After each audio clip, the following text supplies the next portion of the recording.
कुछ लोग पूरी उम्र पूजा पाठ करने में लगे रहते हैं, लेकिन उन्हें भगवान का कोई एहसास नहीं होता और ना ही उन्हें भगवान दर्शन देते और ना ही उन्हें कभी भगवान का दर्शन होता। ऐसे में सवाल ये उठता है कि भगवान सचमुच हैं? और ये एक हमेशा से चर्चा का विषय बना हुआ है। इस सवाल ने इंसानों को भी दो कैटेगरीज में डिवाइड किया हुआ है, दो भागों में जो है विभाजित किया गया है। एक तो होता है आस्तिक और दूसरा होता है नास्तिक। इसके बारे में तो हम सभी जानते हैं, लेकिन आज की कहानी क्यों खास होने वाली है? क्योंकि आज की कहानी में हम जानेंगे कि भगवान बुद्ध का क्या मानना था भगवान को लेकर। इससे पहले आपके जो भी विचार हों, लेकिन इस कहानी को सुनने के बाद आपके जो विचार हैं एकदम स्पष्ट और क्लियर हो जाएंगे कि भगवान हैं या नहीं हैं। अगर हैं तो उन्हें कैसे प्राप्त किया जा सकता है। तो चलिए बिना समय बर्बाद किए हम अपनी कहानी शुरू करते हैं। इससे पहले कि आप हमारी कहानी में खो जाएं, आप हमारे चैनल को सब्सक्राइब जरूर कर दें। तो चलिए कहानी शुरू करते हैं। बहुत समय पहले की बात है। एक बहुत ही बड़ा विद्वान क्षत्रिय आदमी था। इस आदमी के ज्ञान के आगे बड़े बड़े विद्वान हार मान जाते थे। जहाँ भी ज्ञान की बात होती और शास्त्रार्थ होते, तब यह आदमी वहाँ पहुँच जाता था और अपने ज्ञान से सभी को हैरान कर देता था। इतना ज्ञान होने के वजह से इस आदमी को अपने ज्ञान पर घमंड होने लगा था। खुद को बहुत बड़ा विद्वान समझने लगा था। उसे लगता था कि वह सबसे बड़ा ज्ञानी है, सब उसके सामने फीके पड़ जाते हैं। एक दिन इस आदमी को बुद्ध के बारे में पता लगा कि उन्हें भौतिक ज्ञान की प्राप्ति हुई है। इससे इस आदमी को अपने ज्ञान को और ज़्यादा श्रेष्ठ दिखाने का मौका मिल गया। उसने सोचा कि क्यों ना बुद्ध के पास जाकर उनसे शास्त्रार्थ करेगा और उनके ज्ञान को झूठा साबित कर देगा, जिससे उनकी ख्याति और ज़्यादा बढ़ जाएंगे। जब वह बुद्ध से मिलने जा रहा था तो उसे पता चला कि बुद्ध ईश्वर के बारे में बात ही नहीं करते हैं। तब उसने एक योजना बनाई कि वह बुद्ध से ईश्वर के बारे में ही पूछेगा। वह बुद्ध के आश्रम में पहुंचकर उनके पास गया और उनसे कहा, हे बुद्ध, मेरा नाम बोरंग का पुत्र है। मैं एक क्षत्रिय हूँ और मेरा एक प्रश्न है जिसका उत्तर आज तक कोई नहीं दे पाया है। मैंने सुना है कि आपको परम सत्य की प्राप्ति हुई है। क्या आप मेरे प्रश्न का उत्तर दे पाएंगे? मैं जानना चाहता हूँ कि ईश्वर हैं या नहीं। बुद्ध मुस्कुराए और बोले, क्या तुम सच में ईश्वर के बारे में जानना चाहते हो या फिर अपना ज्ञान का प्रदर्शन करना चाहते हो? वो आदमी बोला, हे बुद्ध, क्या आप मुझे मेरे प्रश्न का उत्तर नहीं देंगे? तो बुद्ध ने कहा, मैं तुम्हारे सारे प्रश्न का उत्तर दूंगा, लेकिन क्या तुम इनके जवाब के लिए कुछ दांव पर भी लगा सकते हो? क्योंकि ऐसे प्रश्नों का उत्तर जो है सहज नहीं मिलता है। ये आदमी अपने घमंड में इतना चूर था कि यह अपने आप को ऊंचा साबित करने के लिए किसी भी हद तक जाने के लिए तैयार हो जाता था। इसलिए उसने बिना सोचे समझे बुद्ध से कहा कि आप जो भी बोलेंगे मैं वो करने के लिए तैयार हूँ, लेकिन आपको मेरे प्रश्न का उत्तर देना होगा।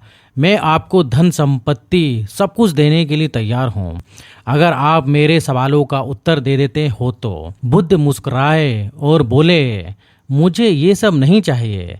आदमी ने कहा, फिर क्या चाहिए आपको? बुद्ध ने कहा, तुम्हें 2 सालों तक मेरे पास रहकर मौन धारण करना होगा। अगर तुम ये कर लेते हो तो मैं तुम्हारे सारे सवालों का जवाब दे दूंगा।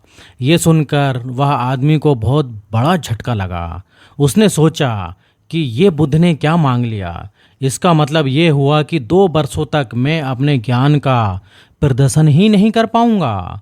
इससे अच्छा तो होता कि बुद्ध मेरी जान ले लेते। लेकिन ये आदमी क्षत्रिय था और इसलिए जुबान का पक्का था।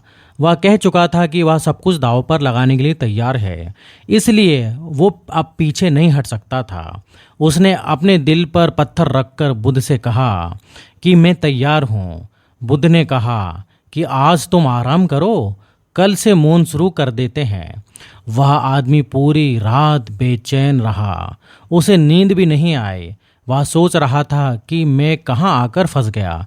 अच्छा खासा मैं अपने रास्ते जा रहा था, यहाँ तो मेरी बाजी ही उल्टी पड़ गई। अगले दिन वह उठा और उसने मौन शुरू कर दिया। उसने एक दिन तो जैसे तैसे निकाल दिया, लेकिन दूसरे दिन वह बेचैन हो गया। उसे एक एक पल काटना बहुत भारी लग रहा था। ऐसा ही करते करते 4 महीने निकल गए। वह बुद्ध के शिष्यों को उनके प्रश्न करते देख जवाब देने के लिए बहुत व्याकुल हो जाता था। लेकिन इन 4 महीनों में वो बहुत बदल चुका था।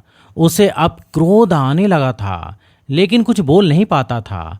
वह हमेशा गुस्से में लाल रहता, जैसे कि उसने शुद्ध बुद्ध खो दी हो, और वह हताश और निराश होकर इधर उधर देखता रहता। एक दिन वह बड़ा सा पत्थर लेकर बुद्ध के पास गया और उसे वहीं से पटक कर वहाँ से चला गया। ये देखकर बुद्ध उसके पीछे गए और उसे एक तालाब के पास ले जाकर कहा कि मैं तुम्हें थोड़ी देर के लिए मौन तोड़ने के लिए इजाज़त देता हूँ। तुम चाहो तो मुझसे कुछ पूछ सकते हो। उस आदमी ने ना में सर हिला दिया। इस पर बुद्ध ने कहा कि ठीक है, तो तुम मेरे सवालों का जवाब गर्दन हिलाकर देना। इस तालाब में देखो, क्या तुम्हें चंद्रमा दिखाई दे रहा है? आदमी ने हाँ में सर हिला दिया। फिर बुद्ध ने कहा कि तुम इस तालाब में एक पत्थर फेंको। आदमी ने पत्थर लेकर तालाब में फेंक दिया।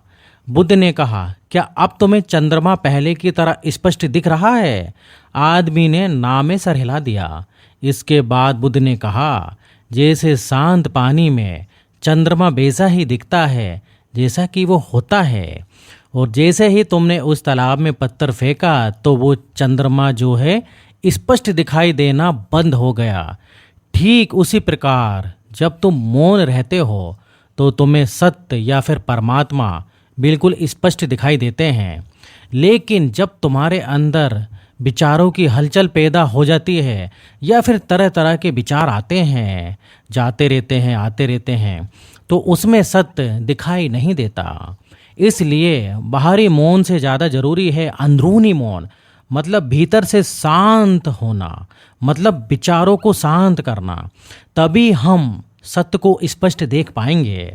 फिर बुद्ध उस आदमी से कहते हैं कि इतने महीनों से तुमने मौन रहकर जो ऊर्जा तुमने अपने अंदर इकट्ठी की है, वो ऊर्जा क्रोध के माध्यम से बाहर निकलने के लिए झटपटा रही है। उसके लिए एक क्रोध ही माध्यम है बाहर निकलने का।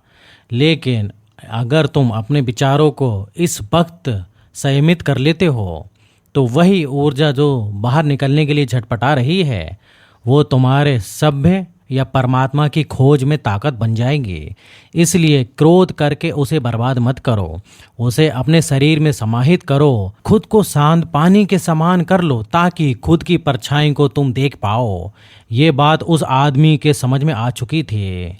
उसने 2 साल तक बाहरी और आंतरिक रूप से मौन धारण किया, खुद को शांत बनाया। 2 साल बीत जाने के बाद बुद्ध ने कहा कि तुम्हारे मौन के 2 साल बीत चुके हैं, तुम्हें जो पूछना है वो पूछ सकते हो। उस आदमी ने 2 साल बाद पहली बार कोई शब्द बोला था, और वो शब्द था बुद्ध। उसकी वाणी में इतना आकर्षण था, इतनी करुणा थी कि हर कोई उसे सुनना चाहता था। तब उस आदमी ने कहा कि हे बुद्ध, जब मैंने आपसे उस समय प्रसन्न किया था तो मैं खुद को एक श्रेष्ठ ज्ञानी मानता था, लेकिन अब मुझे पता चल गया कि खुद को ज्ञानी समझना ही मेरी सबसे बड़ी भूल थी। असल में जब मैंने सच्चे ज्ञान को प्राप्त किया तब मुझे यही एहसास हुआ कि मैं तो कुछ जानता ही नहीं हूँ। परमात्मा की बसाए इस सृष्टि में कितने ही रहस्य छुपे हैं, और हमें लगता है कि हम सब कुछ पहले से ही जानते हैं, और इसी विचार ने मेरे जानने की क्षमता को बंद कर दिया था।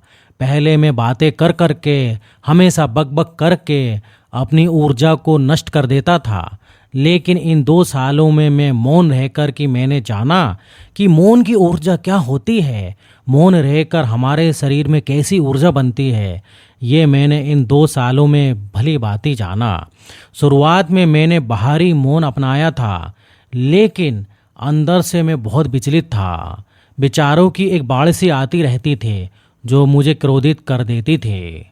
लेकिन अपने दृढ़ संकल्प के कारण मैंने अपने मौन को नहीं तोड़ा, और कुछ समय बीतने के बाद मेरा वो क्रोध भी शांत होता चला गया। और मैं अंदर से मौन हो गया। और उसी के बाद मैंने सत्य की, या फिर कहें तो परमात्मा की अनुभूति की। प्राचीन तिब्बत में लाओ त्से नाम का एक बहुत बड़े भिक्षु रहा करते थे। एक बार एक आदमी उनके पास आया और बोला कि महात्मा जी, मैं आपके सत्संग में नहीं आ सकता, क्या आप मुझे एक वाक्य में पूरे धर्म का सार बता सकते हैं? तब लाओ त्से ने कहा, मौन। इसके बाद उस आदमी ने पूछा कि मौन किस तरफ ले जाता है? तब लाओ त्से ने कहा, ध्यान। फिर उसने पूछा कि ध्यान किस तरफ ले जाता है? तब लाओ त्से ने कहा, मौन। अगर हमारी इस कहानी को एक भी आदमी समझ लेता है तो इस कहानी का सुनने का हमारा मकसद पूरा हो जाएगा। अगर ये कहानी आपको अच्छी लगी तो आप चैनल को सब्सक्राइब जरूर कर सकते हैं। धन्यवाद।